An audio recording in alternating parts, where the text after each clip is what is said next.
WLOR, Life Omni Radio. For talk and music, it's the way to go. Love, inspiration, family, and entertainment are all you need. Tune in for diversity, from rock to gospel to country. For entertainment that never ends, visit WLOR.net.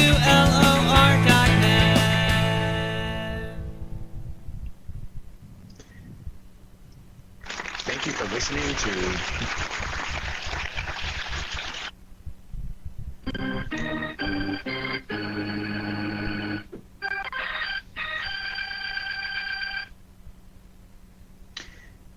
Thank you for listening to Boston Blackie on Speakerbox Radio Theater. Comfortable, Mary? Mm-hmm. Very. Is it time yet? Oh, in a minute or two. Swell apartment my friend Charlie Kingston has here. Well, it was nice of him to let us borrow it so we can use the television.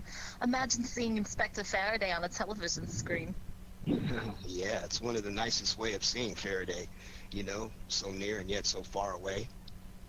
Turn it on, Blackie, will you? Okay, let's see what this little knob does. Well, the screen's lighting up. Edison and Blackie, one and the same. Oh. Oh, hey, I see something on the screen. Yeah, so do I, but it's a little blurred. They must be televising Faraday's mind. I think it needs a little sharper tuning. The set or the mind? Both. Hey, that's better, isn't it? Oh, much. Oh, Blackie, there's Faraday. Yeah, I see him. And 3 other men around a table. Well, in as much as they're broadcasting a civic forum. That's as it should be. You know, our friend the inspector seems a little nervous, doesn't he? Because he's hitting the water pitcher? He probably read somewhere that all speakers drink a glass of water before they go on. Well, the other members of the forum must have read the same thing. It's hot in the television studio, Mary. You know, Blackie, it's hard to realize that here we are sitting at home watching and listening to something taking place miles away. Don't you think television's wonderful? I don't know. It'll never replace the horse.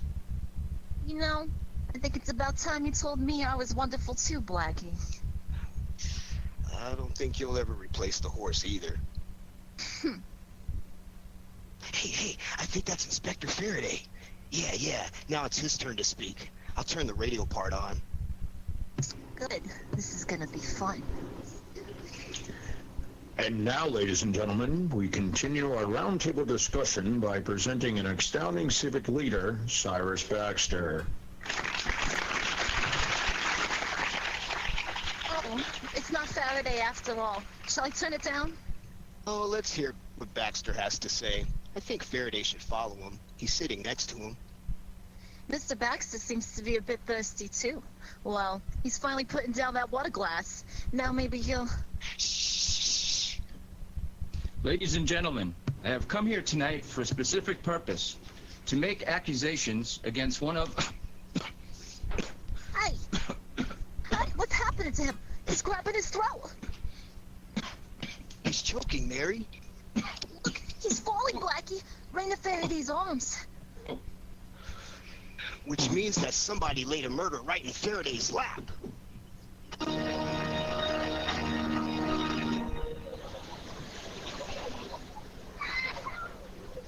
There's Faraday over there with the police photographers, Mary.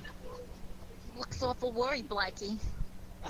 He looks confused, but then he always does, I think. Well, darling, Faraday really is in a spot this time. If Baxter was murdered with Faraday right in the room, the police commissioner will do some plain and fancy screaming, and you know it. No question about that. Oh, hold it, honey. We've been detected.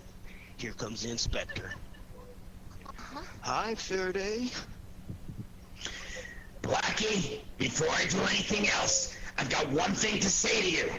Get out of here. Hello, Inspector Faraday. Hello, Miss Wesley. I'll make that 2 things, Blackie. Get out of here and stay out. Oh, I've got troubles. I know. I saw you by television. You photographed badly. I'm not talking about that. And you know it. Cyrus Baxter was standing right next to me when he was murdered. Then he was murdered, huh? Why did you do it, What do you Faraday? mean? What do you mean? Why did I do it? I didn't kill him. Blackie, now beat it. Sure, Inspector. Did you find out yet what poison was used? Poison? Who said it was poison? How could it be poison? I drank from the same pitcher. So did everybody at the table. We weren't poisoned, were we? Well, I don't know, Inspector. How do you feel? I feel great. I feel like throwing you right out of here. Blackie, why don't you stop, darling? Inspector Faraday has enough. I'm sorry. Say, Inspector, Baxter was just about to accuse somebody of something when the poison hit him. Now, who said it was poison? I told you it couldn't be poison. Excuse me, Inspector Faraday. The medical examiner just finished with the body. He says to tell you Baxter was poisoned by water. You won't be able to identify the poison until after the autopsy. Okay. Oh, Blackie, beat it. I'll take it from here alone. I'll go, but you won't be alone, Inspector. There's a person heading this way right now with purpose in his mind and footsteps in his mind. You know him, Inspector? Oh, that's Rex Daniels. He was secretary to Mr. Baxter. Inspector Faraday, I got to talk to you for a moment. Not now. I think you better listen to him, Faraday, and now. Nobody tells me what I better do. What do you want, Daniels? Inspector, I know what Mr. Baxter was going to say when he fell dead. I helped him prepare the indictment. What kind of indictment was that, Daniels? Who are you? Oh, he's Boston Blackie, Who is Baxter going to indict? There's a man named Thomas, Ralph Thomas. Mr. Baxter was going to expose him to the forum members. We knew he was faming out city contracts and costing the taxpayers additional money. Thomas, eh? We all had dinner at his house. Who's all, Inspector? Well, me, Mr. Baxter, Ralph Thomas, and then there was, And I, Inspector Faraday. Yeah, and you too, Waters. Waters, huh? What do you do? Shut up, Blackie. Mr. Waters has political connections, very good ones, too. Oh, I remember you, Mr. Waters. I saw you on our television set. Yes, yes. I was scheduled to speak before the unfortunate accident. It wasn't an accident. It was murder. Someone wanted to keep Baxter quiet. Faraday, you say you had dinner at Ralph Thomas's house? Yeah, it was the four of us. Baxter, Mr. Waters, Thomas, and I. Hey, Thomas could have poisoned Baxter then. And have the poison take effect exactly at the right moment, Faraday?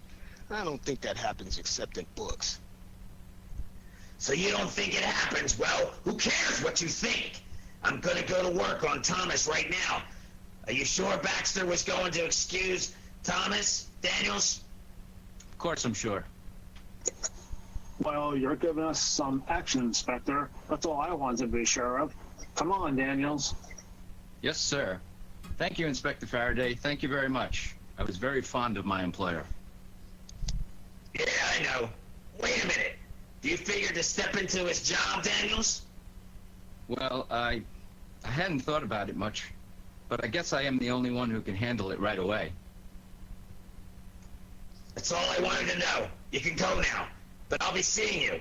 And you too, Waters. Goodbye, Inspector. We'll be seeing you, Faraday. Hey, does anyone remember I'm still here? See that you stay here, and you keep Blackie with you. I'm going to see Ralph Thomas. That's right, Inspector. Between the two of us, we'll make him talk. Yeah, he's gonna talk between the one of us, and that's me. And it also means you're gonna keep away from this house, far away. You got it? So long, Blackie. Goodbye, Inspector. Oh, Miss Wesley, I'm sorry. Goodbye. Goodbye. Come on, Mary. Would it be impolite to ask where to? The phone booth. I'm going to call this Ralph Thomas and arrange to meet him before Faraday can get to him. And the subject we'll discuss when we meet will be another man's poison.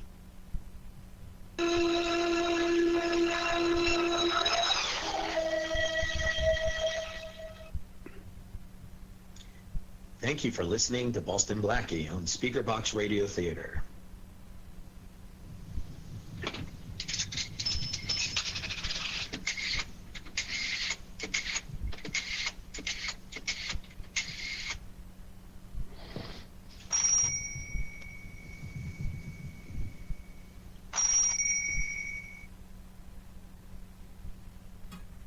Ralph Thomas residence. Hello, is Mr. Thomas at home? I'm sorry, sir, he's not. This is Inspector, Allen of the police. Did you serve the dinner at Mr. Thomas's house tonight? Why, yes, Inspector, of course I did. I just wanted to be sure it was you. Tell me one thing. Who cooked the dinner? I did, sir. It's one of my duties. Was there anything wrong? I don't know yet. Tell me this. Did everyone at the table eat the same food? Oh, yes, sir, and every bit of it, too. If you'll pardon me, and there's nothing else, this is my night off, and I was just about to leave the house. One thing more. Do you know where Mr. Thomas is?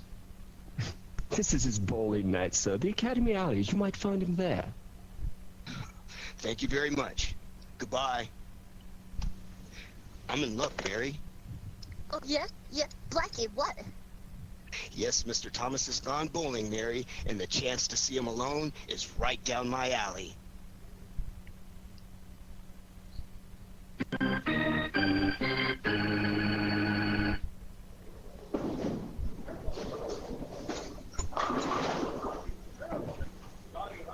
How did it go tonight, Mr. Thomas? Swell, Joe. 165 average for 7 games. Not bad, not bad. Good night, Joe. Good night, Mr. Thomas. See you same time next week. Right, Joe. Good night.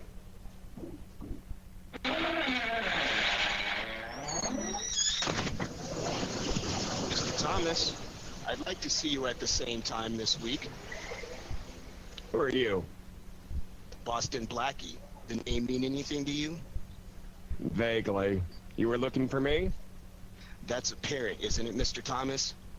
Did you know that Cyrus Baxter was murdered tonight? No, I didn't. How'd it happen?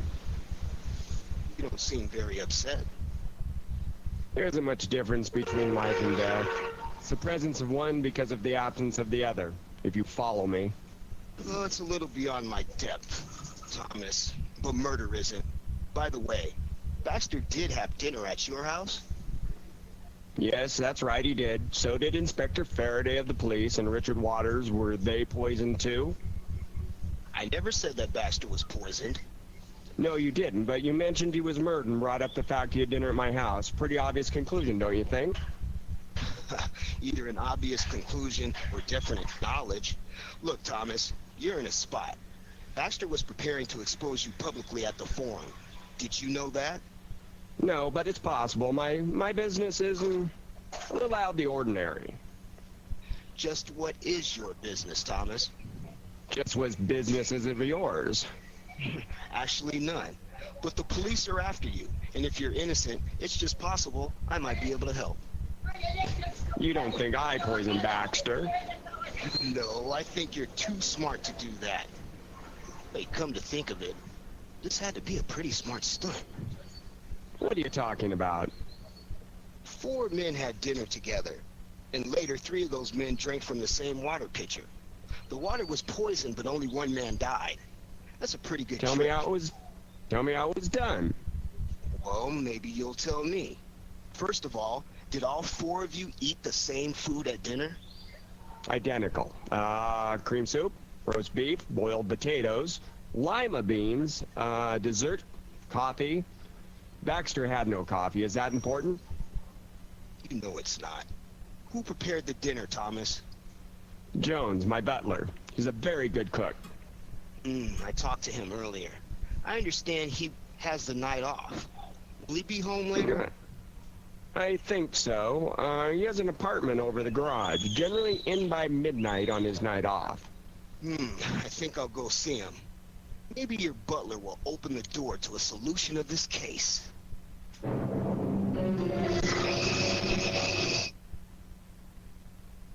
Blackie, darling, this is my idea of completely nuts. How can you say that, Mary? Oh, it's easy. I'll show you. Blackie, darling, this is my idea of completely nuts. See? We're on the trail of a killer gal, en route to what may turn out to be a killer's quarters in yon garage. So suppose we find the butler, then what? Then we go, shh. What? Someone's following us. Get into the bushes, quick. Well, all right, but I don't hear any... Hey, I do hear footsteps. Keep out of this, Mary. I'll handle this. Blackie! I mean, wait here quietly. Shh. I'm gonna grab them. And baby, when I grab somebody, they stay grabbed.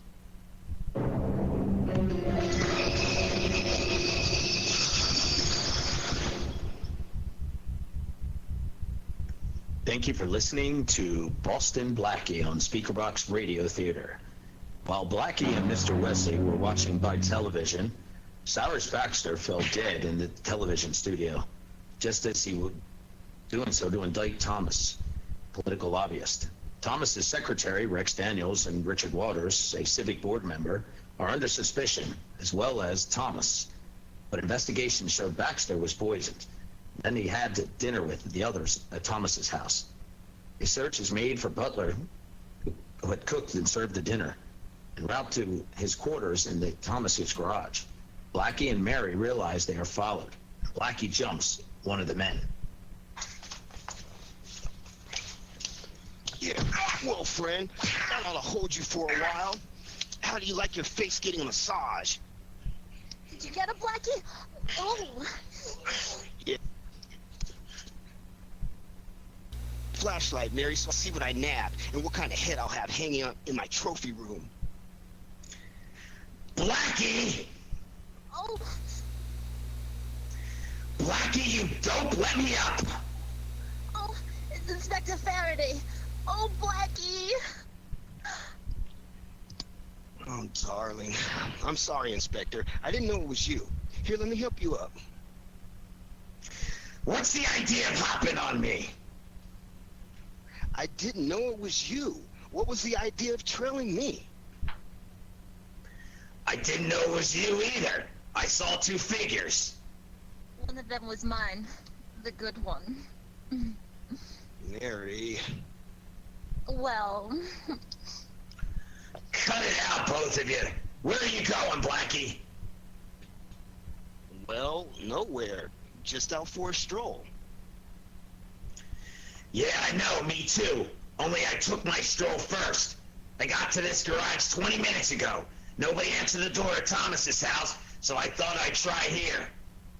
Was anybody in the garage, Inspector? Nobody to speak. Just a corpse. That's nobody to speak to. Was it the butler? Yeah, knifed. I'd give it a lot to know why. I could tell you. I don't want to know that badly. Come on, let's get into Thomas's house and wait for him to come home. All good policemen have skeleton keys, eh, Inspector? I got something better. You. Now look, can you open the back door, Blackie? Oh, I don't know. I haven't seen it yet, but past performance is in my favor. I know. There it is. Go to work. Okay, this is awfully illegal, Inspector. Yeah, murder's a little bit against the law, too. How are you coming? Pretty well. There. The door's unlocked. Well, open it. All right. Gas, Blackie, I smell gas. Keep out of the way, Mary. Come on, Inspector. Put your handkerchief over your nose and come on. Okay, I'm with you. Break that window, Inspector. Put your flashlight on so I can see what I'm doing. Hey, right over here. Right there. Oh, well, that makes the third one. First Baxter, then the butler, now Thomas here.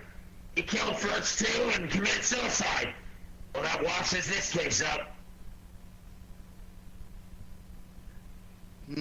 Yeah, Inspector. Come here quick. Now, what is it, genius? Nothing that you'd be interested in, except Thomas isn't dead. We broke in here just in time. Not dead, but he's gotta be dead. This room is loaded with gas from the kitchen range. Not too loaded. Whoever did this might have wanted it to look like suicide, but didn't stuff the cracks under the doors, and we broke in time to save Thomas. Look at this bump on the back of Thomas's head. He got it when the gas hit him and he fell off the chair. He could have gotten it when somebody hit him, turned on the gas, and left him here. That's what you think. As soon as Thomas revives, I'm taking him to headquarters and booking him for murder. Go ahead, but get an apology ready, kid. You're gonna need it when it turns out that Thomas is innocent.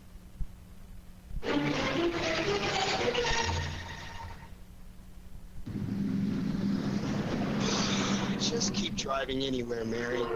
It doesn't matter where we go, as long as I have time to think. Do you have time to think out loud? I suppose so, Mary. Would Thomas be clever enough to fake an attack on himself, hoping to throw us off the track? Well, what would he hope to gain, Blackie? Well, he could hope to throw suspicion on somebody else. Ralph Waters or Rex Daniels, Baxter's secretary. You mean he figured you'd break in time to save him? Maybe. What bothers me too is that poisoning of Baxter. Faraday tells me there was poison found in the water that everybody at the forum drank, yet it affected only Baxter. Now how can that be? Well, I don't know. Would, finding a motive help you, Blackie? No, not in this case, Mary. Everybody had a motive. Don't they always in mystery stories? Invariably. Only mystery stories generally wind up with a solution. I'd like to know what this one is. We'll find it, darling. I know you will. That line came out of the same mystery story. Hey. Well, let's go to work. Suppose you drive me to Ralph Waters' house, and as the dog said when he went flea hunting, we start from scratch.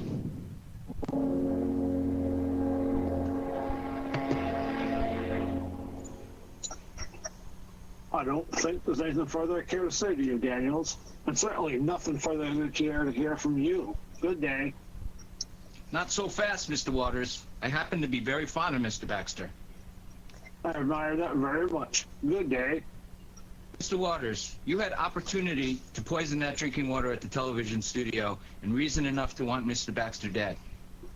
So did you, for that matter. I had reason? Baxter's job. You've got it now. Maybe you'd better leave, for I start putting pieces together. You trying to insinuate I killed Mr. Baxter, the man who gave me the only chance I ever had? I could kill you for saying that.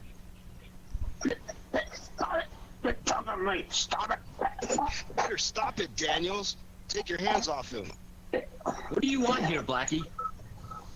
Mr. Waters alive, for one thing. Have him arrested, Blackie. He almost killed me just now.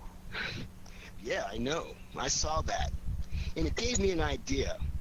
All I've got to do is put that idea of mine into execution, and both of you had better hope it isn't your execution I'm talking about.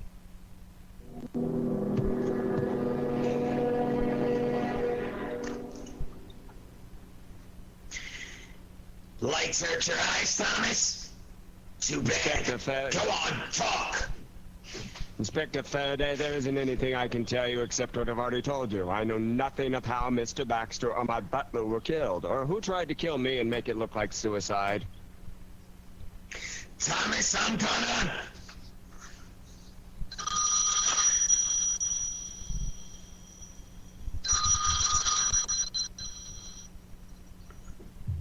Oh, yeah? Barry speaking. Well, what is it, Blackie? You want me to do what? Are you kidding? Of course I won't. Sure. I want to solve this case. And that's the way you want to do it, huh? Okay. What can I lose except a couple of hours? Yeah, right away. 8 o'clock tonight is okay. Bye. Thomas, you're going to have dinner at a dinner party night at your house again. And then we're going to go to the television studio, just like we did last night. What's the reason for this, Inspector? Blackie's idea. He says he's going to make the murder show her hand. So, he can get a look at his face.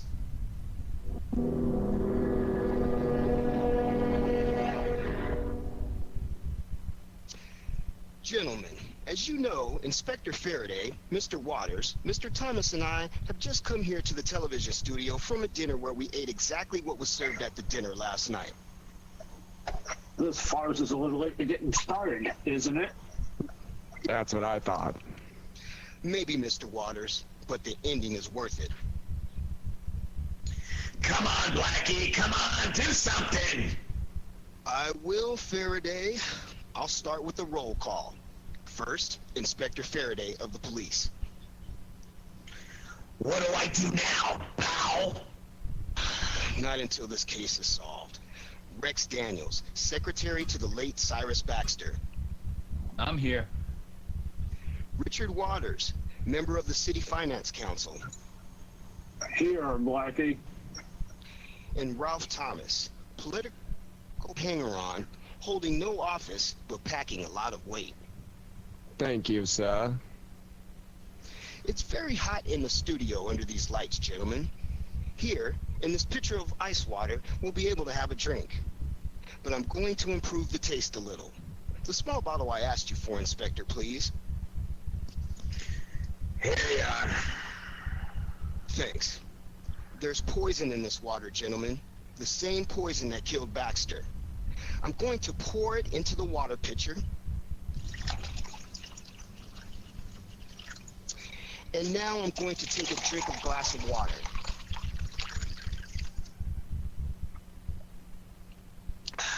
There. Now, here's a glass of water for you, Waters, for you, Thomas, and for you, Daniels, and for you, Faraday. Uh-huh. Now, I want all of you to drink the water together. Come on. Now, 1, 2. No, I can't do it. I tell you, I can't. Drink it, Daniels. At the count of 3. 1, 2, 3. I won't do it. It's murder. It'll kill all of us. I drank it, Mr. Waters, remember? Sure. You drank it. But you took it out of that dinner. You had it in your coffee. And yet you wouldn't serve any of it to us. He's trying to murder us all. Don't let him. I'm going to get out of here. I will not drink that water. Grab him, Faraday. He's your murderer, Richard Waters.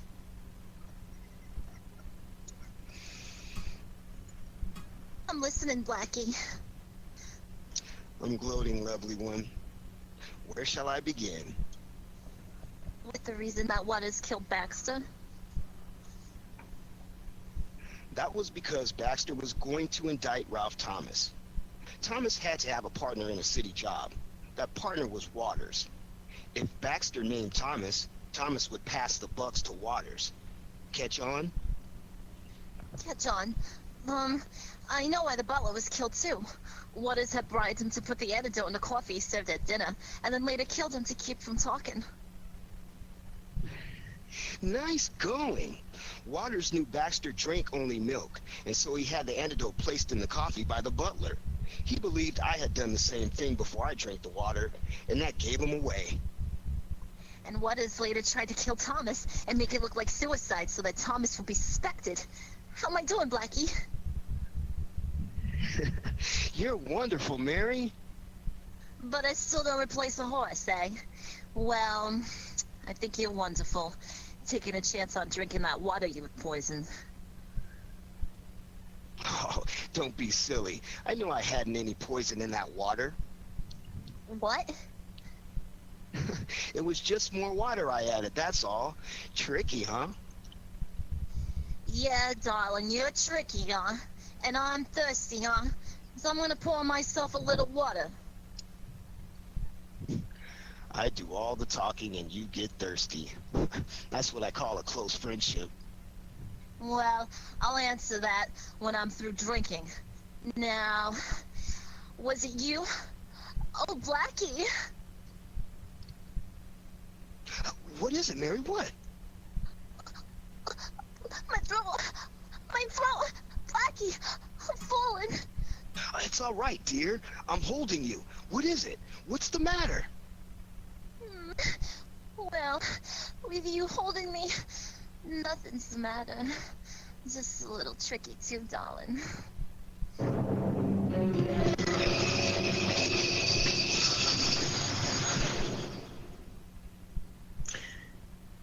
Thank you for listening to Boston Blackie, The Poisoning here on Speakerbox Radio Theater. Let's give a big applause to our cast. I would like to introduce them one by one.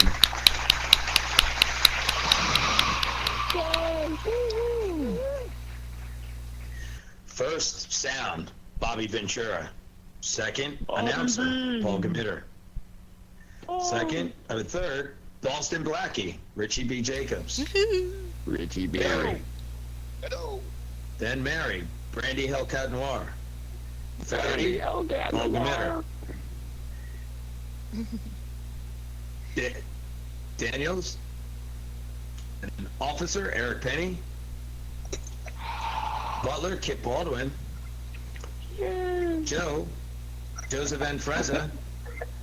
Thomas Kip Baldwin. Yeah. And may I ask, Boston Blackie, if you could, first off, you know what? Let me start off with sound. Bobby Ventura, if you could just tell us a little about yourself, please. Yes, I am living in the Poconos, Pennsylvania. I'm a musician and a sound engineer, and my first time doing radio. Cool. Thank you. Fantastic job. Yes, you did. Thank you. Nice. Yeah, great work. I'm gonna move down to Boston Blackie, Richie B. Jacobs. Hi, you guys. My name is Richie Jacobs. I'm an actor in Southern California, Los Angeles. I'm also a certified personal trainer and ex-football player, and I love to do radio theater. Nice. Great job, Ricky. Yes. Nice job. And then I'm going to bring on Mary, Brandy Hellcat Noir. Oh my goodness. I am an actress. I model, but I don't like to say that because then I get pigeonholed as just the model. I am a cosmetics formulator and a singer. I do a lot of different stuff. I wear many hats. I'm an artist too, so Awesome. if you want to check out all my stuff and all the different things that I managed to get my hands dirty with, you can check out brandynoir.com. Awesome Nice. job. Thanks, Brandy. This is Paul Gamitter. I was also the announcer, but I also played Faraday. A couple things. I'm a voiceover actor. I'm also a character actor, and you can see me in a lot of horror conventions. And I'm also, we just finished up an indie horror film called Faces. You can get in touch with myself, but you can look me up on Facebook at I am Paul Gamitter. You can also get in touch with Thomas Ryan at Theater of Terror. Check out the film. It's a really, really good film. Officer, you I'm rock. going to move on to... Nice. Thanks. I'm going to move on to Eric Perry. Eric Perry was not included tonight. Who did Officer? Okay, I'm sorry. I'm pretty Well, sure you know that what? was Joseph See, I'm a voiceover. or Bobby. No, believe it or not, I did the officer. See, I'm wearing many hats. I did the officer. Sorry about that. That's funny. I threw myself I know off. the feeling. That is funny. All right. Yeah, I did. Waters, and of course, I believe Waters was Joseph. Is that correct? Yes, sir. Or is it Bobby? All right. Well, you're on, Joe. I'm Joe. I live in Southern Massachusetts. I'm a DJ, actor, and I like to keep myself busy by doing many different things. This is actually my first time doing radio theater. Nice. Awesome. You killed it. Thanks for You having me. killed it. Hey, no your time. Yeah. I'm Literally, going you to killed introduce. I'm also going to introduce who's the butler as well as Thomas, Mr. Kip Baldwin. Hi, folks. Thank you for listening again tonight. I'm a film and television producer, creator of the show Weed Country that is in constant rerun on Discovery Channel. I'm also an actor, singer, writer, similar to Brandy, wear a lot of different hats. I also host a show here on WLOR.net every Wednesday night, 7 p.m. Pacific, 10 p.m. Eastern, and it's called the Just Love Show, and that's my real passion, getting people to move from a foundation of fear to love. You can find out more about me at www.justlovemovement.com, and check me out on Facebook, and that's about it. Great work. Awesome. And Great work, Kip. speaking of which, I want to introduce WLOR.net. Wouldn't be possible without Miss Sherry Emily saying a few words.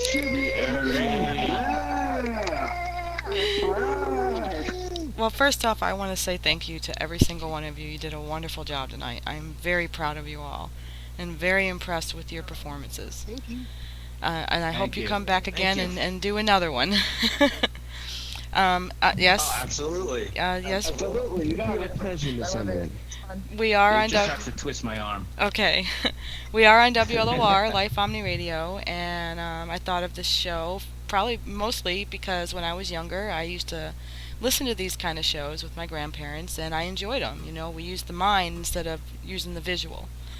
We would think about the show, and half the time I would fall asleep in the middle of one. So I figured, you know what, since I enjoyed it so much when I was younger, I figured let's bring it back, because there might be other people out there that will enjoy it as much as I did. And as I can tell, there are a lot of people out there that enjoy radio theater. So here we are. But I have questions for you guys, if you don't mind. Since we have about 20 minutes, I'm going to ask you all one question. I'm going to start with lead, which will be Richie B. Jacobs at Boston Blackie. Then I'm going to go with Faraday, and then down the list. And then Mary, then down the list. Well, no, it's first I'm going to do with. Okay, here we go. Okay, my question is, what enticed you, and what helped you to decide to get into this to get into radio I theater? didn't hear the last part. What was that? Okay, what helped you decide that you wanted to get into radio theater? How come you wanted to do this?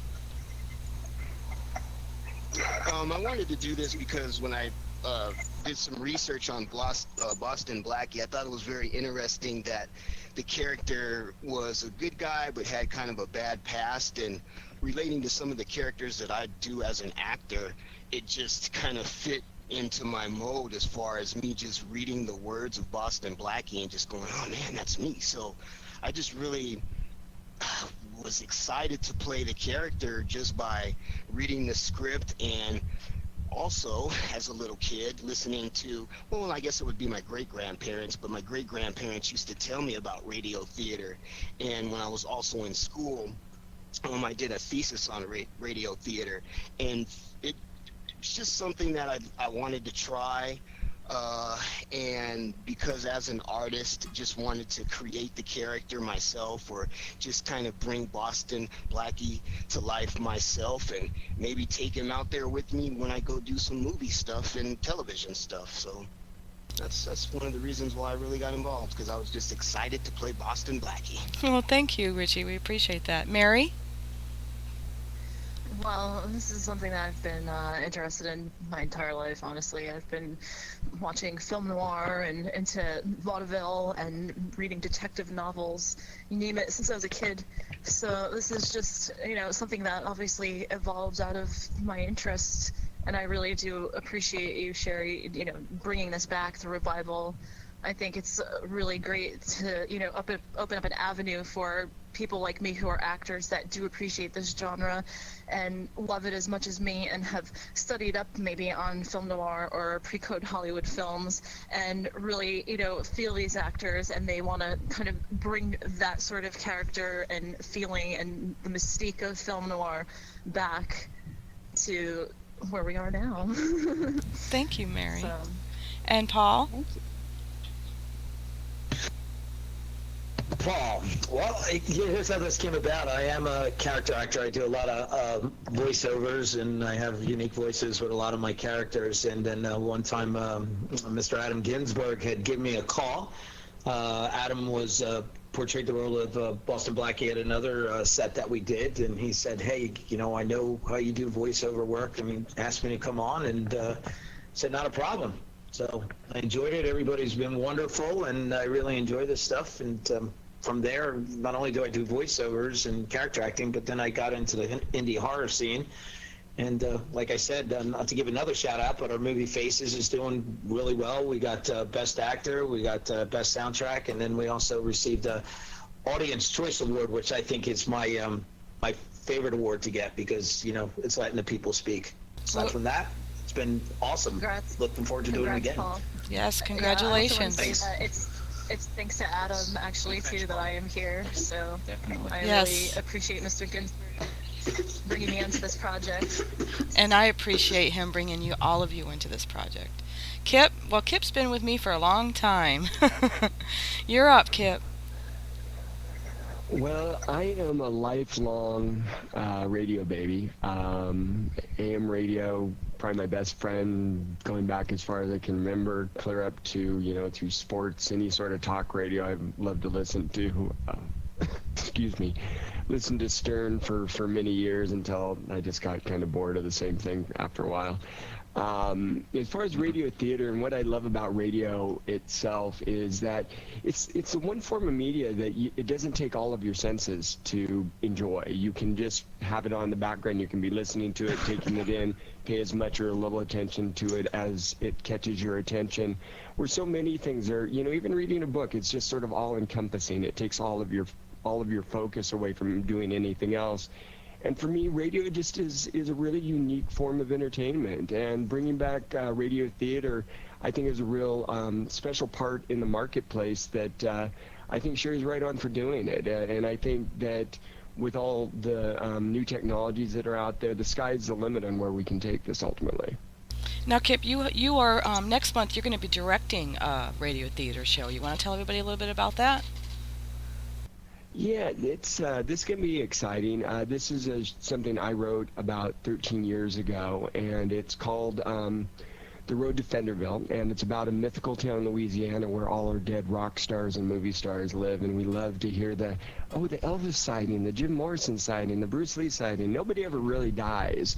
So I started thinking about this, and what I came up with is that there's this town in Louisiana called Fenderville that's ruled by a muse named Mother Jones, and she brought all these people there when she saw them spiraling out of control. Not only did she teach them the little tricks that made them superstars, but she also saved their lives ultimately by bringing them to this hidden little mythical oasis that only a muse could create.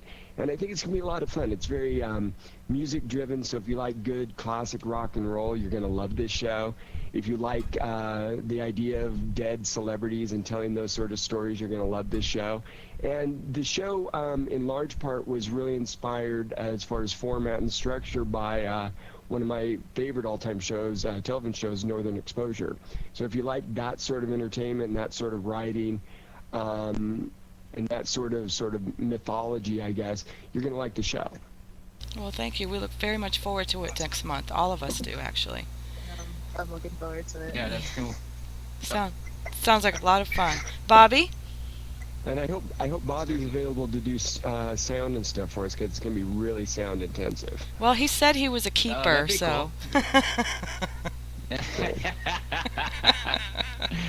Yeah, I've been a sound man for a long time. I was a tour manager for a long time also, and decided that I wanted to try and host my own radio show, and spoke to Sherry about it. And then she found out I was a sound man and just kind of twisted my arm to come and do this and help her out. I did. And, I was glad for the opportunity. Yeah, you did. I still feel the marks over here. Okay. And then when we did the first rehearsal, somebody bowed out, and I got the part of Daniel. So, when an opportunity comes up, you try it out and see how you do. And I think I did fairly decent, and I'm really looking forward to trying to get back into it. Well, that's wonderful, and we're very thankful that I twisted your arm. Joseph? No, it was really a lot of fun for me. I'm glad. Thank you. Joseph? Sure. I decided to get into this because, I love old-time radio and different detective shows and stuff. Plus, I'm also trying to get into acting, so it's a great opportunity to kind of, so I'm looking for kind of, spreading the wings a little bit. And just getting into old-time radio was wonderful. It's a great opportunity, and plus, I'm always into detective mystery stories and everything, so it kind of is a perfect thing for me, being an actor, and yet to act in a detective story is amazing for me, So if we were to do some more Boston Blackies, everybody here would be interested? Oh yeah, absolutely. I'm down for that. Oh, definitely. I think it was great. Yeah, because we definitely want to continue on with with all 23 series, all of the series, or all of the episodes. Sorry. So if you guys are definitely interested, I'd love to have you all back. Do any of you have questions for each other? Sure, No? fire away. No, I asked if any of you have a question for each other. Oh, well, maybe you can ask me whatever, so. I have a question for Kip. Okay. Sure. I got a question for Kip. This is Paul. Hey, Kip. Hey, Paul. Okay. Hey, Richie, whoever. Go ahead, Kip, Bobby. What is the name? Oh, Bobby, go first. Sorry, didn't mean to step on anybody's feet. No, Bobby said first, so that's why I said go actually, I ahead. didn't have a question. Well, somebody did. No, I apologize. Oh, okay. Go ahead, Yeah, Paul. it was I'm sorry. It's Paul that had the question. Okay, I'm sorry, honey. I was to get into to Kip. That's okay. Kip, what is the name of the show that you produce on Discovery Channel? Weed Country.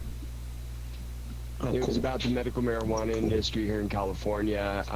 We did it it's been about 3 years ago now, but they put in constant rotation. We were actually named to the Hollywood Reporter's Top 25 Heat list, and had Discovery actually known which way the wind was blowing, had it been about any other subject matter, it'd still be on the air, because we got 1.1 million viewers per week. We're now working on developing 2 more shows, one a family restoration business back east that does work in the White House and stuff, and we just signed a deal today with a production company called Indigo Films, where we're going to be developing a show about a waxing salon. How interesting. That's awesome. That's How awesome. interesting. And on top of the So, Paul, my different question. feature projects more time. Okay, go ahead, hon. Yep, shoot, Richie. Paul, my question.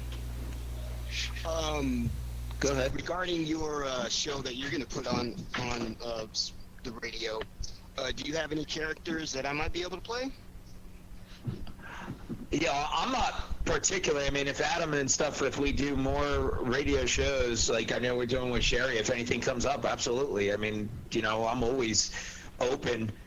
Anybody. I mean, you guys are all talented, and we always, that's how I work. I mean, I don't hide what I do as far as voice acting. I'm more of a teacher. I mean, my parents were both. My dad was a principal. My mom was a 4th grade teacher, and I'm always, out there to help anybody that I can, because I've been doing voiceover acting now. Shoot, I've been doing Robert Englund's Freddy voice for about 20 years. I've been doing Mark Hamill and Heath Ledger's Joker voice for about 5 years now, and then I do other original characters too. So. And I guess my question would be the same for Kip as well. Do you have any characters that I might be able to play? I'm just looking for gigs. I think, Using him. Look at that. I think we might Kim is have, on your porch right now, Kim. I think we might have another character in Fenderville. I'll have to look. We're just sort of, I think we had a lot of the spots filled, but if there's anything open, definitely would love to have you in. And hopefully, if all goes well, we're going to turn Fenderville into an ongoing series. Kim, can you tell us everybody a little bit about Fenderville? Sure. As I was saying, it was really inspired structurally by Northern Exposure, and Fenderville sort of takes on that Sicily, Alaska feel to it, where it's this town that has its own character to it. Again, it's very music driven. The character, like Joel Fleischman, was the fish out of water New York doctor who gets sort of shanghaied into Sicily. Well, in this case, it's a Hollywood agent who's had enough. He's done with the whole Hollywood scene, says screw it, throws all his shit in his Porsche, hits the road, and all of a sudden gets lost, because Fenderville, you don't find Fenderville, Fenderville finds you. And he comes to discover all sorts of mystery, hidden secrets about himself, because he was an adopted child, falls in love, and starts to go, wow, everybody in this town looks sort of familiar to me. And it's sort of this uncovering of himself, the adventures of all the people that live in the town, and ultimately in the long run, what I want it to do is then have him be the go-between between the dead rock, or supposedly dead rock stars and movie stars and stuff that live in Fenderville, and the outside world, and he'll manage their affairs, and I can sort of see down the road guest appearances by the still living offspring like Lisa Marie or whatever may be coming on down the road. And ultimately this is supposed to be a television series or a film or both. Interesting. Wow, that's awesome. I'm going to mention that I'm really excited, by the way, to play the part of Jan, which is a Janis Joplin character in Fenderville. Yeah. Janis Joplin in this married, not to give too much away, Janis Joplin is married to John Bonham. They own a barn, bed and breakfast. Elvis Presley is the town doctor. Jimi Hendrix is the town fire marshal and works in the gas station. All of this will be uncovered though as the show goes along. But it's a really fun show. The characters are great. They're very true. As I was writing it, the voices of these people just sort of started speaking through me, and I could really hear them. And I think a lot of people hear their favorite actor or their favorite musician go, God, I can hear their voice in this, and that's what I want. I want it to be like, God, that sort of, without us telling anyone, I want ultimately people to go, God, that sounds really familiar to me. And that's what would be really cool about doing it on radio, is having this great soundtrack driving these characters that people are going to find oddly familiar. It's going to be so much fun, and I actually get to be a part in it this time. Woo! I'm excited. Yeah, Sherry's now the funny thing about Sherry's character, and I think she fits it perfectly, I'd always pictured Mother Jones as kind of a Queen Latifah type, and I think Sherry in her own way fits that bill perfectly. Thank you, Kip. I appreciate that. What's funny is Adam told me that his mom was listening to one of our shows, Helping Hand, Open Heart, and she said I sounded like a black woman. That my voice sounded like one. And I said, well, you know what? That is a good thing, because then nobody knows how I really sound. But, I know, really. That's a compliment. It is a compliment. Yeah. I thought Because that was a... black women have beautiful Yes, they voices, do. have beautiful singing voices. Yes. And he told me that, and I was flattered, actually, because she liked my voice, and she said when we come on the air on Tuesdays that she likes hearing my voice, so that was a good thing.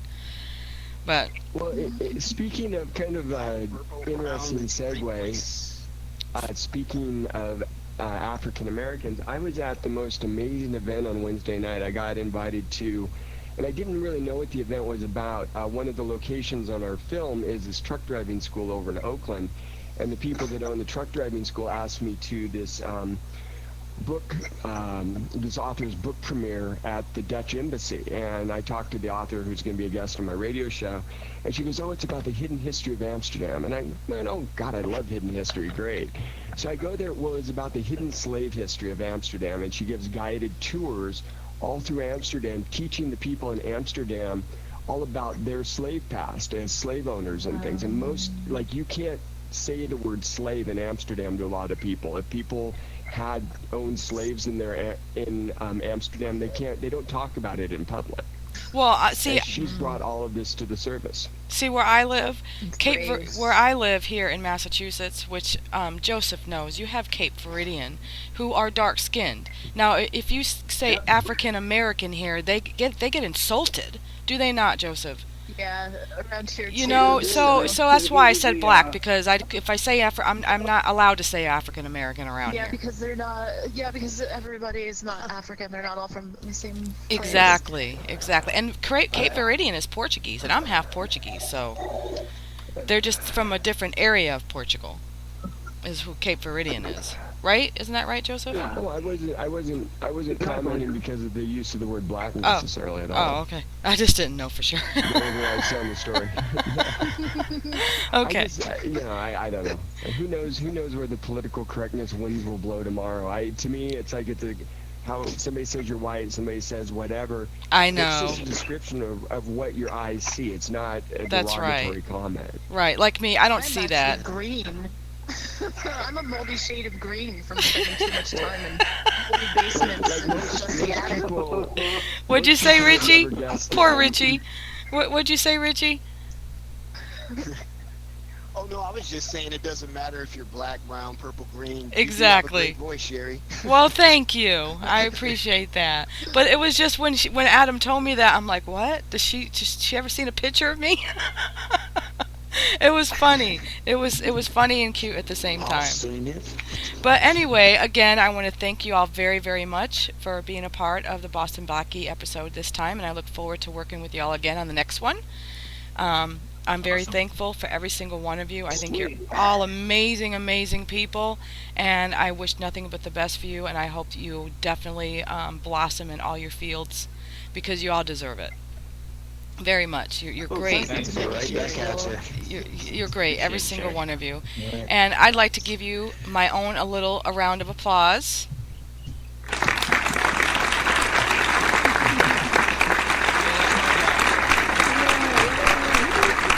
Woo! And congratulations on a successful show. And also, thank you very much for showing up for all the rehearsals. You guys are definitely dedicated, and I appreciate that very much. And I will see you next. I guess we're starting. When are we starting our next rehearsal, Kip? I'm thinking when we plan on doing the show, Sherry. Well, it's got to be next month sometime around this time. So. Okay. So why don't we give everyone a week off, and then we'll start the week after. Okay. Does that sound good to everybody who's in? That's fantastic, Brian. Sounds good. Alrighty then. So that looks like it would be, say, Wednesday the 4th Okay, Wednesday the 4th. Definitely. at same bat time, same bat channel. Okay. Sounds And- good. Exactly, I'll do it. And for everybody Absolutely. listening out there, stay tuned, pay attention, because we plan on bringing you many, many, many more radio theaters to enjoy. In the meantime, if you're awake somewhere and you're just waking up, just remember you're special, you're beautiful. If you're going to sleep, good night, sweet dreams, and God bless. And you're special and beautiful too. Good night, sweetheart. It's time to go. Good night, everybody. But